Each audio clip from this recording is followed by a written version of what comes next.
Hello friends, welcome to our JEE multiverse channel. आज हम EMI मतलब पाथ फाइंडर बुक के ईएमआई चैप्टर का बिल्डअप क्वेश्चन 18 करने वाले हैं। तो अगर आपने अभी तक हमारे चैनल को सब्सक्राइब नहीं किया है तो ज़रूर सब्सक्राइब कर लें। आइए इस क्वेश्चन को देखते हैं, पढ़ते हैं और बाद में समझने की कोशिश करते हैं। इसमें एक rectangular perfectly conducting coil of mass m दे रखा है, विड्थ b है, लेंथ l है, इंडक्टेंस l है और उसको हम v0 वेलोसिटी से एक रीजन में फेंकते हैं जहाँ पे यूनिफॉर्म मैग्नेटिक फील्ड है जो बाहर की तरफ दे रखी है, और डायग्राम अभी मैं बना के दिखाता हूँ। और हमें how does the position x of the leading edge of the coil measured from the entry point into the magnetic field varies with time T. अब ये क्या पूछ रहा है वो भी मैं दिखाता हूँ। देखो, सबसे पहले तो डायग्राम क्या दे रखा है वो देखते हैं। कुछ इनिशियली ऐसा डायग्राम दे रखा है। ये अपना यहाँ पे मैग्नेटिक फील्ड शुरू हो रही है और जस्ट अभी यहाँ पे, और इसको मैं v0 से फेंक रहा हूँ। इसका इंडक्टेंस L दे रखा है, कैपिटल L। ये लेंथ B है, ये लेंथ स्मॉल l है, और क्या दे रखा है, इसका मास m दे रखा है। अब क्या होगा, थोड़ी देर बाद कुछ यहाँ पे आ जाती है। थोड़ी देर बाद की सिचुएशन है, ऐसे नीचे नहीं होगा, आगे होगा, लेकिन मैं इसमें दिखाना मुश्किल इसलिए थोड़ा नीचे दिखा रहा हूँ। अब इसमें थोड़ी देर बाद इसकी कुछ वेलोसिटी v हो गई होगी और ये डिस्टेंस x हो गया होगा। तो हमें यही पूछा है कि जो x का टाइम के साथ बदलने का रेट है, मतलब x टाइम के साथ कैसे वेरी कर रहा है, वही हमें पूछा है। तो सबसे पहले तो इसको सॉल्व करने की कोशिश करते हैं। तो अब कुछ देखो, ऐसे क्वेश्चंस जब आ जाए तो उसमें मेन फंडा क्या होता है कि कुछ एनी टाइम t पे इसका डायग्राम बनाओ और उसमें सर्किट डायग्राम बना के फोर्स लिखो, बस वही मेन काम है इसमें। तो फिर चलो फोर्स लिखने की कोशिश करते हैं इसमें। तो कुछ टी टाइम के बाद इसका डायग्राम बना था। तो मान लो कुछ x अंदर चला गया होगा इसमें, ये x लेंथ होगी, x अंदर चला गया, ये हमें b दे रखा है। देखो यहाँ पे इंडक्टर है तो इंडक्टर बना देते हैं। और हाँ, इसकी वेलोसिटी अब मान लो कुछ v हो गई होगी, ये पूरी लेंथ l है, रेक्टेंगल है। तो अब देखो बेसिकली हम क्या करते हैं, इसमें इंड्यूस्ड ईएमएफ निकालने की कोशिश करेंगे। तो इसमें इंड्यूस्ड ईएमएफ सबसे पहले कौन सी डायरेक्शन में होगा, तो मैंने आपको हमारे थियरी लेक्चर्स में बताया था कि v क्रॉस b की डायरेक्शन जहाँ पे होती है वही हायर पोटेंशियल होता है। तो इसमें v क्रॉस b की डायरेक्शन क्या होगी, देखो v ऐसे है और b बाहर की तरफ है, तो ऐसे कर लो, यानी कि ये जो नीचे वाला पॉइंट होगा ये हायर पोटेंशियल पे होगा, ये लोअर पोटेंशियल पे होगा। जो इंड्यूस्ड ईएमएफ होगा सिर्फ ये रॉड की वजह से होगा क्योंकि वो परपेंडिकुलरली मूव कर रहा है। ये पोर्शन ये तो बाहर है, और ये दोनों पोर्शंस की वजह से कोई मतलब इंड्यूस्ड ईएमएफ नहीं होगा इसमें। अब इंड्यूस्ड ईएमएफ क्या होता है, मोशनल ईएमएफ मैंने पढ़ाया हुआ है थियरी में, तो अगर आपको ना पता हो तो देख सकते हैं। वो क्या होता है, बी वी इंटू ये लेंथ, ये जो लेंथ है। तो इंड्यूस्ड ईएमएफ इस केस में क्या होगा, बी वी बी। और अब इंडक्टर के अक्रॉस हम मान लो करंट आई फ्लो कर रहा है, इधर कोई भी डायरेक्शन मान लो, अभी हमें पता नहीं अभी पता तो कर लिया ऐसा है, तो इधर आई फ्लो कर रहा होगा। तो इंडक्टर के अक्रॉस भी कुछ पोटेंशियल डिफरेंस होगा, उसकी वैल्यू अब देखो, इंडक्टर के अक्रॉस पोटेंशियल डिफरेंस की वैल्यू होती है -L/dt। ये तो सिर्फ माइनस कुछ डायरेक्शन दिखाने के लिए कि किस डायरेक्शन में हायर पोटेंशियल लोअर पोटेंशियल, लेकिन अगर हम मैग्नीट्यूड की बात करें ऑफ पोटेंशियल डिफरेंस तो वो L/dt होता है। और अगर हम KVL लगाए तो हम सीधा बोल सकते हैं कि BVB जो होगा इंड्यूस्ड ईएमएफ वही L/dt के बराबर होगा। ये आप KVL लगा के देख सकते हैं क्योंकि इसमें कोई रेजिस्टेंस है नहीं, तो IR का कोई फैक्टर नहीं आने वाला है इसमें। तो एक तो इंडक्टर के अक्रॉस पोटेंशियल डिफरेंस है और ये अपना इंड्यूस्ड ईएमएफ है, बस वो दो ही चीज है, तो वो दोनों आपस में बराबर होंगी, वरना वो KVL से हम देख सकते हैं। तो BVB जो आएगा वो L/dt के बराबर आएगा। अब इधर से देखो DI क्या आएगा हमारे पास, अब इसको ही थोड़ा सॉल्व करने के ट्राई करते हैं। इक्वेशन जो हमारे पास आई है, BVB जो होगा इंटू dt कर दो बाय कैपिटल L, ये DI है। अब क्या करता हूँ, इसको मैं थोड़ी अलग तरीके से लिखता हूँ, B/BL VDT equal to DI। अब समझने वाली बात आती है, देखो हमें पता है कि जो V होता है वो dx/dt होता है, यानी कि जो ये लेंथ x का जो बदलने का रेट है वही ये V है, यानी कि V dx/dt है। अब ये dt को इस तरफ भेज दो तो v dt जो होगा वो dx के बराबर होगा। अब v dt dx के बराबर है और यहाँ पे v dt दिख रहा है, तो यहाँ पे मैं अगर सीधा dx सब्सटीट्यूट कर दूँ तो इधर से हमारे पास क्या आएगा, BB/L dx equal to DI। इसको मैं मिटा देता हूँ। अब देखो इंटीग्रेट कर दूँ, ये 0 से कुछ x जाता है, मान लो करंट 0 इनिशियल है तो 0 तो अब I हो जाता है। इधर से current as a function of time आ गया, क्या आएगा, B B X by L. ये करंट आ गया हमारे पास, ठीक है, ये करंट आ रहा है हमारे पास। और अब देखो, अब करंट आ गया तो हम बी वी एल से फोर्स, बी आई एल से फोर्स निकाल सकते हैं। अब देखो हमें पता है करंट नीचे की तरफ फ्लो कर रहा है, तो या तो हम सीधा बता सकते हैं कि लेंस लॉ से फोर्स इधर ही लगेगा क्योंकि इसका ऑपोज होना चाहेगा, क्योंकि फ्लक्स चेंज हो रहा है तो ऑपोज होगा। ये लेंस लॉ ने बोला था, उसने मैग्नीट्यूड के बारे में बात नहीं किया था, बस डायरेक्शन के बारे में बोला था। या फिर हम देखो फोर्स की डायरेक्शन भी निकाल सकते हैं। देखो करंट नीचे जा रहा है, अब हमने क्या पढ़ा था, फोर्स क्या होता है, आई एल क्रॉस बी। तो एल वेक्टर नीचे की तरफ है, बी वेक्टर तो बाहर की तरफ है, इसका क्रॉस प्रोडक्ट ले राइट एंड थंब रूल से, तो इस डायरेक्शन में ही आएगा। अब ये दिखा नहीं सकता मैं, लेकिन हाँ ये डायरेक्शन इस तरफ ही आने वाली है, यानी कि जो फोर्स होगा इसको रोकने की कोशिश कर रहा होगा, यानी कि इसको मैं बेसिकली रिस्टोरिंग फोर्स भी बोल सकता हूँ। यानी कि अगर मैं फोर्स की डायरेक्शन देखूँ तो इसमें मैं माइनस साइन लगा दूंगा क्योंकि ये ऑपोज कर रहा है, तो एफ जो होगा वो minus of B I L होगा। माइनस इसलिए लगा रहा हूँ क्योंकि ये रिस्टोर, मतलब ये वेलोसिटी को अपोज कर रहा है, ये मोशन को अपोज कर रहा है। या फिर मैग्नीट्यूड देखना चाहिए तो प्लस बी आई एल होगा और डायरेक्शन के साथ माइनस बी आई एल लिख सकते हैं, कोई दिक्कत नहीं है। और ये बी क्या है, अब साइन को छोड़ो, मैग्नीट्यूड पे फोकस करते हैं। बी तो हमें पता ही है, B I as a function of X हमने निकाल लिया, तो into B B by L X. ये कैपिटल एल है, ध्यान रखना इंडक्टेंस है, और ये स्मॉल एल उसकी लेंथ है। तो इधर से क्या आएगा, B square B X L by L. अब देखो ये फोर्स रिस्टोरिंग फोर्स है और वो एक्स के प्रोपोर्शनल आ रहा है, तब ये आपको क्या दिख रहा है, क्या है, ये एस एच एम जैसा ही दिख रहा है, मतलब एस एच एम की इक्वेशन, फोर्स इक्वेशन जैसा दिख रहा है जी, बिल्कुल ये एस एच एम ही है। तो इधर से फोर्स आ गया तो एक्सेलरेशन क्या आएगा, तो मैं इधर ही दिखा देता हूँ। देखो एक्सेलरेशन जो होगा वो एफ बाई एम होगा, यानी कि इधर से अगर हम एक्सेलरेट, ये फोर्स आ गया, ठीक है। अब ये एस एच एम वाला फोर्स है तो इसको मैं एम ओमेगा स्क्वायर एक्स से इक्वेट कर सकता हूँ। अब इसमें माइनस लगाने की जरूरत नहीं क्योंकि हमें पता है रिस्टोरिंग फोर्स ही है, तो मैंने इसलिए पहले से माइनस लगाया था, लेकिन कोई बात नहीं, अब हम सीधा एम ओमेगा स्क्वायर एक्स से इक्वेट कर सकते हैं। तो एक्स से एक्स उड़ जाएगा, हमारे पास ओमेगा की वैल्यू आ जाएगी। तो देखो दूसरी तरफ लिखते हैं ओमेगा की क्या वैल्यू आएगी, और ये बहुत हेल्प करने वाले है सॉल्व करने में। और इसमें केसेस क्यों आ रहे हैं पीछे आंसर में, वो भी मैं बताता हूँ, उसके अभी रीजन है। और बाद में केसेस आ जाएगी तो उसको हम सॉल्व, हर एक केस में कैसे आंसर निकालेंगे वो भी देखते हैं। तो इधर से देखो एम ओमेगा स्क्वायर जो आया वो B square B L by L आएगा, ऐसा आएगा। देखो अब ओमेगा स्क्वायर क्या आएगा, इधर से ओमेगा स्क्वायर की क्या वैल्यू आएगी, ये आएगा अपना B square B L by M L, ऐसा आएगा। रुको रुको रुको, यहाँ पे कहीं गड़बड़ी की है, यहाँ बी आई एल है लेकिन एल जो है ये इस रोड का लेंथ लेना है, हमने भूल से एल ले लिया, एल तो ये लेंथ है लेकिन हमें इस रोड का लेंथ लेना था, यानी कि बी ही होगा एक्चुअल में। ये जो है ये लेंथ ये बी है, ये एल नहीं है, ये ध्यान रखने वाली बात है, ऐसी गलती नहीं करनी चाहिए। कोई बात नहीं, अब कर दी तो हमारे पास ये आएगा ऐसा, यानी कि अब इसको चेंज कर देते थोड़ा बहुत, यहाँ बी आएगा, तो ये बी है तो इसको मैं सीधा बी स्क्वायर लिख देता हूँ। तो ये एक्स इधर है, इसको ठीक से लिखता हूँ, और एक्स इसके साथ कैंसिल होगा, तो हमारे पास एम ओमेगा स्क्वायर की जो वैल्यू आएगी वो बी स्क्वायर बाय एल आएगी। इसको भी बी लिख देते हैं। तो ओमेगा क्या आएगा, इधर से ओमेगा हमारे पास आएगा B B by root M L, root ले लिया दोनों तरफ, ओमेगा की वैल्यू आ गई, तो ये एस एच एम ही होगा। तो इसमें पीछे अलग अलग आंसर क्यों दे रखा है, ये एस एच एम ही हमें दिख गया तो हम सीधा लिख सकते हैं ए साइन ओमेगा टी। अब प्रॉब्लम है ना ये ए में ही है, अब समझते क्या है। तो पहले डायग्राम बना लेते हैं समझने के लिए। अब मान लो ये कहीं पे है अभी, ठीक है, ये कहीं पे है, इसकी वेलोसिटी v थी, ये x है, और बाकी डिमेंशंस तो अब सारे वैल्यूज तो हर बार नहीं लिख रहा, लेकिन समझ जाना ये b है, ठीक है। अब देखो इसमें दो केस बन सकते हैं, या तो इसकी इनिशियल वेलोसिटी v0 थी, वो काफी थी, इतनी काफी थी कि ये पूरा अंदर चला गया, या तो वो इनफ नहीं थी और ये यहीं कहीं कुछ x0 डिस्टेंस तक आके रिटर्न हो जाएगा रिस्टोरिंग फोर्स की वजह से। तो ये केस 1 है। अब केस 2 है।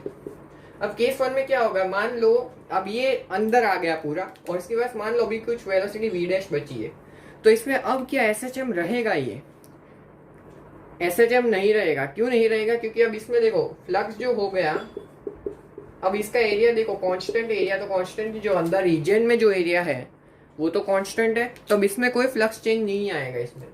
क्योंकि देखो अगर मान लो करंट आई फ्लो करा, मान लो, तो इसकी वजह से इधर जो इंड्यूस्ड ईएमएफ होगा, छोड़ो ये इंड्यूस्ड ईएमएफ तो नहीं देख रहे, समझने वाली बात इसमें ये है कि इसमें जो फ्लक्स जो होगा वो कांस्टेंट हो जाएगा। ये जहां भी चला जाए, यहाँ आ जाए तो भी जो फ्लक्स होगा वो बी इंटू एरिया होगा, इधर भी B into area, area same हो जाएगा एल बी, क्योंकि अब पूरा अंदर आ गया। तो इसमें अगर फ्लक्स चेंज हो नहीं रहा है तो कोई इंड्यूस्ड ईएमएफ ही नहीं होगा। अब जब कोई इंड्यूस्ड ईएमएफ नहीं है तो फिर तो ये एसएचएम रहेगा ही नहीं, एसएचएम रहेगा ही नहीं है। और अब अगर एसएचएम नहीं रहा तो इसकी जो final velocity V dash just enter होने पे, यानी कि जो ये वाला एज जो है अगर वो यहाँ पे होता तब जो इसकी वेलोसिटी होगी आगे वाला एज की, वही वेलोसिटी से वो कांस्टेंट हो जाएगी और उसी वेलोसिटी वो मूव करता रहेगा। लेकिन अगर मान लो इधर कहीं पे बीच पे आके रिटर्न कर गया तब तो ये एसएचएम ही करता रहेगा, क्योंकि ये बी पूरे तक आ ही नहीं पाया, तो फ्लक्स तो हर एक पॉइंट पे चेंज होता रहेगा। ये समझने वाली बात है, फ्लक्स तो चेंज होता ही रहेगा। यानी कि अब देखो हम फर्स्ट केस का आंसर सेकंड केस का पहले निकाल लेते हो आंसर और बाद में ही फर्स्ट केस का निकालते। तो पहला केस, अगर वेलोसिटी इनफ नहीं हुई कि पूरा अंदर घुस जाए, तो देखो सबसे पहले तो हम ये निकाल लेते कि हाँ चलो ये सेकंड केस करते हैं कि वेलोसिटी इनफ नहीं है, ये एसएचएम ही करता रहेगा, एसएचएम ऑलवेज। अगर एसएचएम ऑलवेज है तो इसका जो एम्पलीट्यूड होगा कुछ ए, मान लो एम्पलीट्यूड ए है, ये लेंथ ए तक ही जा पाएगा, तो जो ए होगा अब यहाँ पे एम्पलीट्यूड ए है, ठीक है, और इनिशियली ये यहाँ पे था, ये जो है उसका मीन पोजीशन है, ये जो है उसका एक्सट्रीम पोजीशन है। यानी कि एज जब यहाँ था, इनिशियली जब ऐसा था तब यहाँ पे मैक्सिमम वेलोसिटी थी, बाद में अंदर जाएगा तब वेलोसिटी कम होने लग जाएगी। यानी कि जो जहाँ पे मैक्सिमम वेलोसिटी होता है पूरे एसएचएम में, वही अपना मीन पोजीशन होता है, ये तो सबको पता ही होगा। यहाँ पे वी नॉट है और यहाँ पे मैक्सिमम वेलोसिटी होती है, और मैक्सिमम वेलोसिटी क्या होती है, ए ओमेगा होती है, तो एम्पलीट्यूड इंटू ओमेगा, ओमेगा की वैल्यू निकाल ली हमने। तो अब देखो ए क्या आएगा, V naught under root M L by B B. अच्छा, तो अब इधर से हमारी जो इक्वेशन होगी वो ए साइन ओमेगा टी हो जाएगी, वैल्यूज आप पुट कर सकते हैं। लेकिन अब हमें निकालना ये है कि वेलोसिटी वी नॉट कितनी होनी चाहिए कि वो अंदर घुस जाए, ठीक है, मिनिमम कितनी वेलोसिटी होनी चाहिए कि वो अंदर घुस जाए। अगर उतनी वेलोसिटी से ज्यादा हो गया तो केस 1-2 नहीं रहेगा, वो केस 1 बन जाएगा। तो अब मेन फोकस हमें वही करना चाहिए कि हम वो कैसे निकालें। सबसे पहले ओमेगा को इधर लिख देता हूँ, क्योंकि इस तरफ मैं कैलकुलेशंस करके दिखाऊंगा। नहीं छोड़ो, डायग्राम से ही समझना पड़ेगा। अब इसमें देखो, मान लेते हैं हम बीच वाला केस लेते हैं कि जब वो पहुंचेगा अंदर, पूरा अंदर आ गया, जस्ट जब एंटर किया तभी उसकी वेलोसिटी 0 हुई। समझ रहे हैं मैं क्या बोल रहा हूँ? जब हम जस्ट एंटर करेगा तभी उसकी वेलोसिटी 0 होगी, तो उसको अलग डायग्राम में देखना पड़ेगा। इसको इधर मैं लिख देता हूँ, देखो। तो हम क्या करते हैं, मिनिमम वेलोसिटी वी नॉट निकालते हैं, जिससे क्या होगा कि वो अंदर रीजन के पूरा अंदर चला जाएगा, और अगर उस वेलोसिटी से कम हुई तो केस 2 बनेगा, और उस वेलोसिटी से अगर ज्यादा हुआ वेलोसिटी हमारी तो केस 1 बन जाएगा। हाँ, तो अब मिनिमम वेलोसिटी वी नॉट पे क्या होगा, अब मान लो मैंने ये अपना इनिशियल है, अब स्क्वायर जैसा दिख रहा है, रेक्टेंगल है, इनिशियली मैंने वी नॉट दे दी और ये मिनिमम है, मिनिमम वेलोसिटी वी नॉट है जिससे वो पूरा अंदर आ जाए। अब मान लो कुछ फाइनली वो अंदर आ गया, तो ये मिनिमम वाला केस है, इसलिए जब वो फाइनली एंटर होगा तब इसकी वेलोसिटी जो होगी वो 0 होगी, क्योंकि हम मिनिमम वेलोसिटी वी नॉट निकाल रहे हैं। तो वी नॉट मिनिमम तब होगा जब वो इतना ही इनफ हो कि वो सिर्फ अंदर पहुंचा सके, लेकिन उसके बाद उसकी वेलोसिटी 0 हो जाए, वो वहीं पे रुक जाए। यही मिनिमम वेलोसिटी वाला केस है, मतलब minimum velocity for which the rectangle can enter into region, whole rectangle can enter into the region, यानी कि मैग्नेटिक फील्ड वाला रीजन में। यानी कि वी नॉट हम जब मिनिमम वाला निकाल रहे हैं, वी नॉट मीन, तो वो सिर्फ उतना ही सफिशिएंट होगा कि वो सिर्फ अंदर पहुंचा सके, लेकिन अंदर पहुंचेगा तभी जस्ट इसकी वेलोसिटी 0 होगी। अगर हम वी नॉट को इससे ज्यादा रखेंगे तो क्या होगा, इसके पास जब अंदर जाएगा तो उससे 0 से कुछ ज्यादा वेलोसिटी होगी, इसलिए वो अंदर मूव करता रहेगा। और अगर इससे कम रखेंगे तो वो पूरा अंदर जा ही नहीं पाएगा और वापिस से एसएचएम रिटर्न हो जाएगा, एसएचएम करता रहेगा। तो यही वो केस है मिनिमम वेलोसिटी वाला केस, मतलब minimum velocity for with the मतलब जो रेक्टेंगल को अंदर पहुंचाने वाला मिनिमम वेलोसिटी वी नॉट होगी, तो उस वी नॉट पे जब वो अंदर पहुंचेगा तभी जस्ट इसकी वेलोसिटी जीरो होगी। और हाँ, यहाँ तक तो वो पूरा एसएचएम करेगा ही। अब इसके बाद अब देखो वी नॉट जीरो हो गई है तो हम कुछ कह नहीं सकते, लेकिन हाँ यहाँ तक तो एसएचएम करेगा। अब ये लेंथ एल है, स्मॉल एल। अब देखो, अब इनिशियल मीन पोजीशन, ये इनिशियल पोजीशन है, मतलब ये मीन पोजीशन है, ये मीन है, ये एक्सट्रीम है। तो इस केस में इसका एम्पलीट्यूड कितना है? इस केस में इसका एम्पलीट्यूड कितना है? ये डिस्टेंस, ये डिस्टेंस एल है, यानी कि जो एम्पलीट्यूड है हमारे पास वो एल है। और मैक्सिमम वेलोसिटी इस केस में भी वी नॉट तो है ही, तो वी नॉट मैक्सिमम वेलोसिटी वो ओमेगा ए के बराबर होता है एस एच एम में, तो एल ओमेगा, तो जो वी नॉट मिनिमम आएगा वो एल ओमेगा के बराबर आएगा।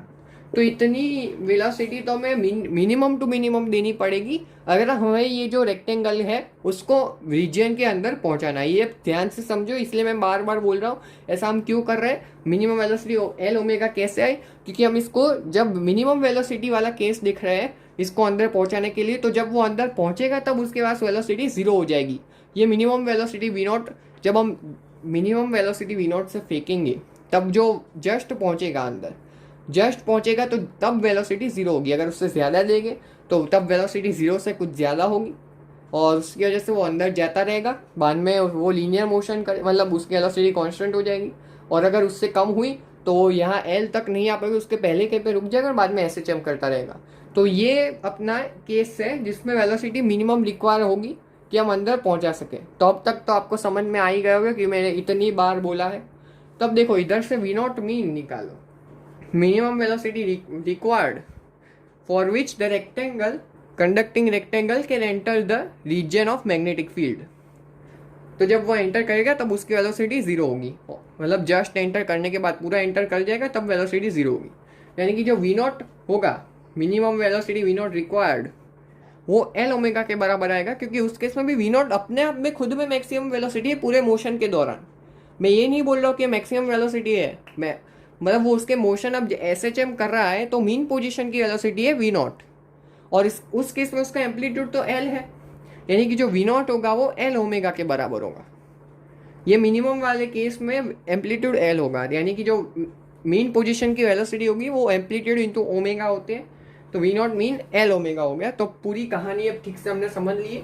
तो जो वेलोसिटी वी होगी इस केस में वी नॉट होगी, वो वी नॉट मीन से जो हमने निकाला, ये मीन मतलब मिनिमम वेलोसिटी टू जिससे वो अंदर चला जाए, ये वी नॉट मीन है, तो उससे कम होगी हमारी वेलोसिटी तो ये वाला केस होगा, उससे ज़्यादा होगी तो दूसरा पहला वाला केस होगा। अब देखो वी नॉट मीन हमने क्या लिखा था, एल ओमेगा, ओमेगा क्या है, V B by M L. तो देखो अगर वेलोसिटी, तो मैं सीधा यही लिख देता हूँ, अगर velocity B B L by under root M L से छोटी हो जाए तो जो हमारा एक्स मतलब एक्स जो होगा वो ए साइन ओमेगा टी, यानी कि ए की वैल्यू अगर हम सब्सटीट्यूट कर दे तो we naught under root M L by B B sine of B B by under root M L to T, ये होगा।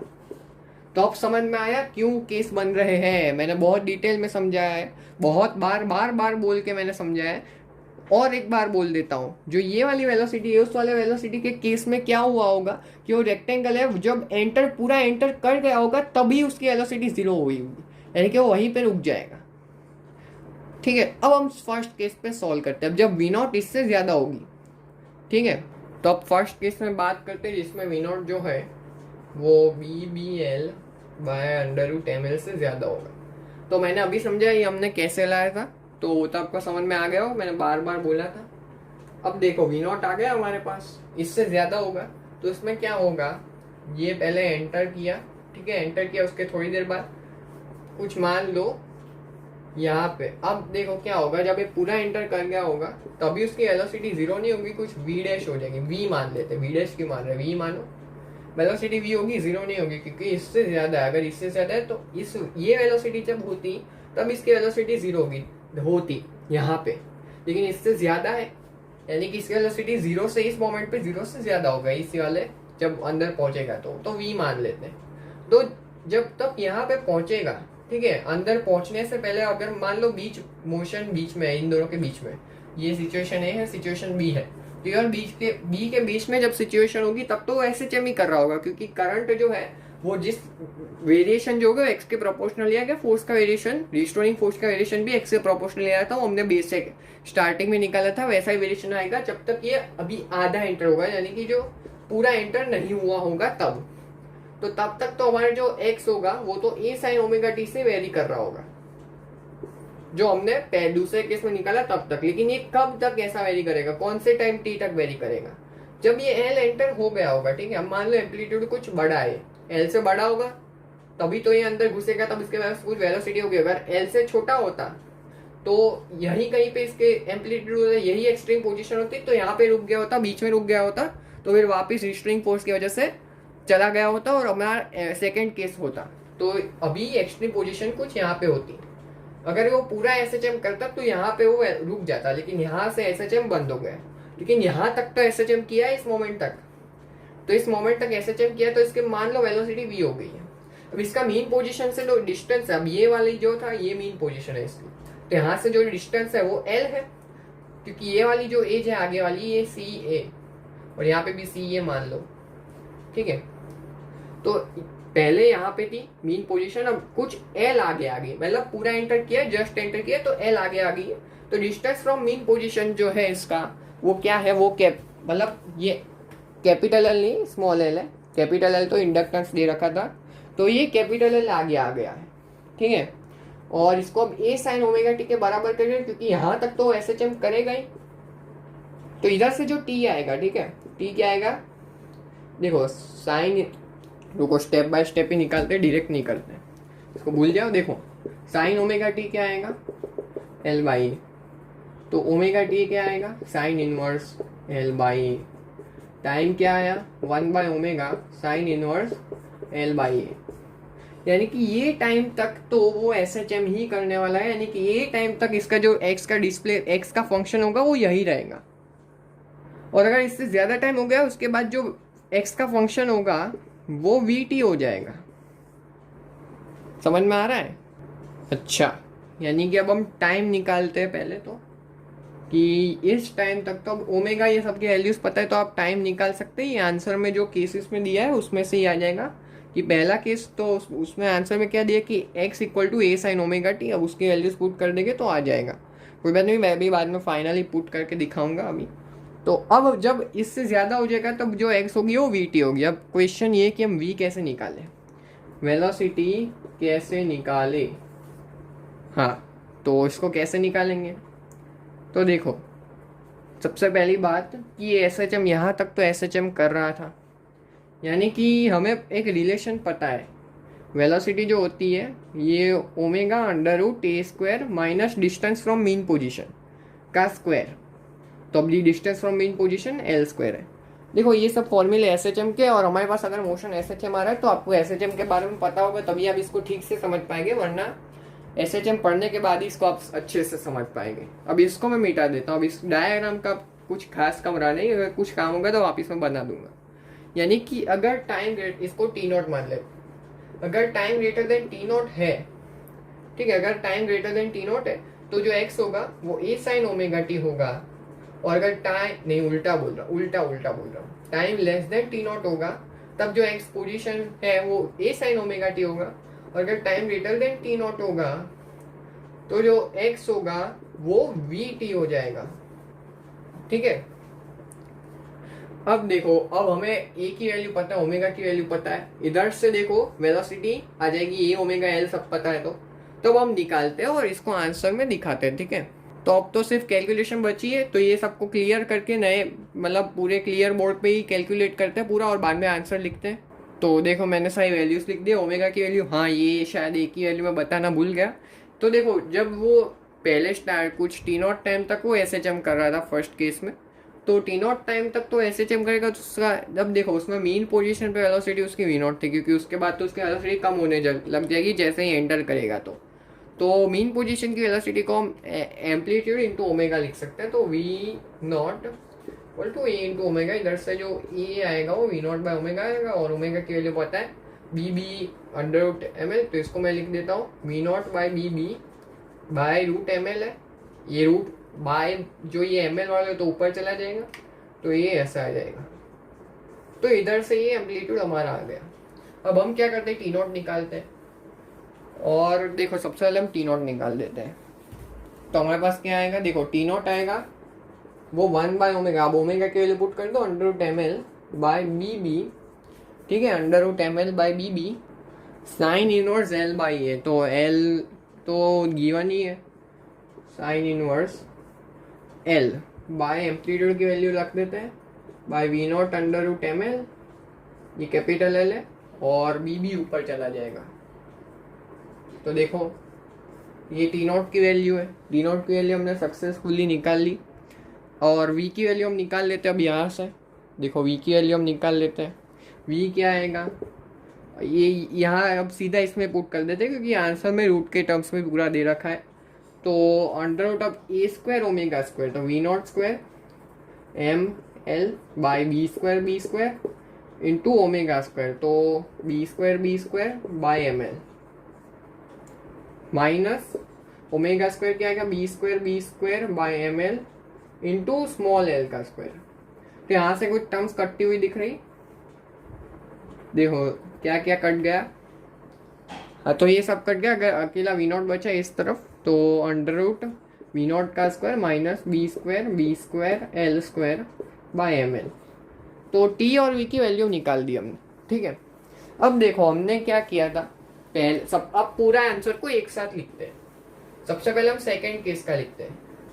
केस 2 में क्या था, अगर हमारे पास वी नॉट लेस देन जो हमने रिक्वायर्ड वैल्यू निकाली थी अंडर डालने के लिए, तो वो क्या आया था हमारे पास, वो एल ओमेगा आया था। तो B B L by under root M L से अगर छोटी हुई तब तो हमारा एक्स जो होगा वो सीधा ए साइन ओमेगा टी। अब ए साइन ओमेगा टी क्या था, एम्पलीट्यूड क्या था, पहले सेकेंड केस में भी एम्पलीट्यूड तो देखो सेम ही आया था वी नॉट के टर्म्स में। तो वैल्यू सेम नहीं होगी क्योंकि वी नॉट की value first case second case में अलग अलग होगी।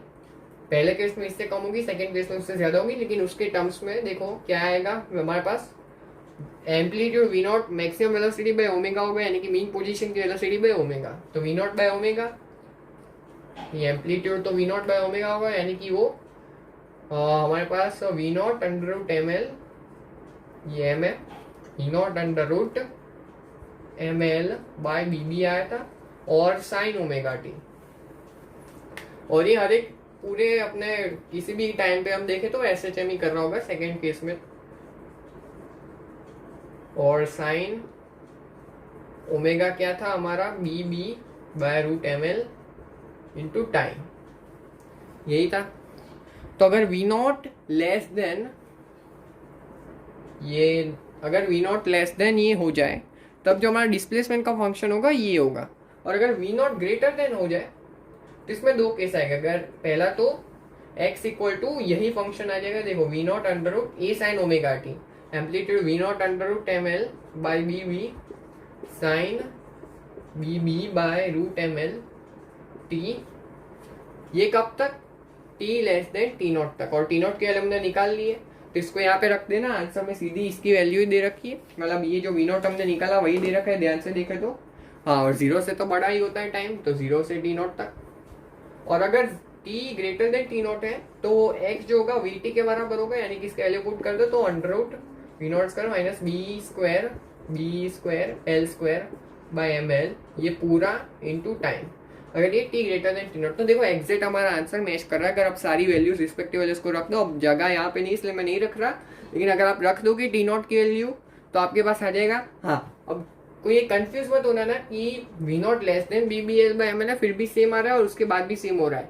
ये यहाँ पे वी नॉट की वैल्यू, यहाँ पे वी नॉट की वैल्यू अलग होगी, क्योंकि यहाँ पे ये वाला केस फर्स्ट केस है, फर्स्ट केस में वी नॉट इससे ज्यादा था। देखो इसको मैं यहाँ पे लिख देता हूँ पूरा, जो यहाँ पे वी नॉट था, V naught greater than B B L by M L होगा, तब वो टाइम टी नॉट तक एस एच एम करेगा, ये टी नॉट है, और टी नॉट के बाद वो कांस्टेंट वेलोसिटी से अंदर चलेगा, और वेलोसिटी वी होगी जो हमने निकाल ली थी अभी। तो अगर आपको ये वीडियो में मज़ा आया हो, देखो बहुत बड़ा क्वेश्चन, मतलब समझाने में बहुत टाइम चला गया, कोई बात नहीं है, बी क्वेश्चन भी थोड़ा कैलकुलेटिव भी ज़्यादा ही था। अगर आपको मज़ा आया हो तो हमारे चैनल को ज़रूर सब्सक्राइब कर लें और हमारे वीडियोस को लाइक करें और शेयर भी करें ज़्यादा से ज़्यादा। और अगर आपको कोई डाउट आता है तो आप हमारी टेलीग्राम चैनल पे ज्वाइन हो सकते हैं। अगर आप उसमें कोई क्वेश्चन पोस्ट करते हो, अगर हमसे हो जाए तो हम उसको ज़रूर शेयर कर देंगे और या फिर उसका वीडियो बना देगा अगर अच्छा क्वेश्चन हो तो। Okay, thanks for watching.